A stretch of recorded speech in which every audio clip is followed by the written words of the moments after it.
வணக்கம் நண்பர்களே. இப்போ இன்றைக்கி நம்ம பெரம்பலூரில் சிங்க்கு தொட்டிக்கு பைப் லைன் கொடுத்துருக்கோம். வாட்டர் லைன் மேலே சீலிங்லேயே வருது. இதே ஓட்டில் இந்த இதில் வருதுப்பாங்க. இதுதான் இன்கமிங்கு மோட்டர் லைனு. ஆக்சுவலாக வாலில் செவத்தில் போட்ட நிறைய விழுவுங்கிறதுக்காக இப்படி போட்டிருக்கோம். போரில் இருந்து 2 பக்கம் 2 டேங்கு போகிற மாதிரி அப்படின்னா தெரியும் உங்களுக்கு. 1 இன்ச்சு யூபிஎஸ் லைனு இங்கே போட்டிருக்கோம் பாருங்கள்.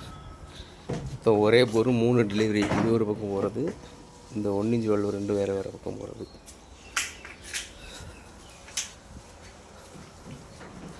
இந்த சிங்க்கு தொட்டிக்கு கீழே எப்பவும் ஓஸ் போடாமல் இந்த மாதிரி 2ஆக பைப் போட்டுருங்க. அப்போ தான் பர்மனெண்ட் சொல்யூஷன் கிடைக்கும். இல்லைன்னா ஓஸ் போச்சு, அது போச்சு, இது போச்சுன்னு வர சொல்லிகிட்டே இருப்பாங்க கஸ்டமரு. நமக்கு தான் வந்துடுறாங்க. நெக்ஸ்ட்டு கிச்சனுக்கு 2 பைப்பு பிளாஸ்டிக் கேட்டாங்க. அப்புறம் அவங்க எஸ்எஸ் வைக்க சொல்லுவாங்க, எஸ்எஸ்ஏ வச்சு கொடுத்துட்டோம். டெலிவரி தான் வாட்டர் கேன் வச்சுருக்காங்க. எடுத்துகிட்டு கிரேட்டிங்ஸ் மட்டும் ஒன்று வைக்கணும். நெக்ஸ்ட் வீடியோவில் மீட் பண்ணுவோம்.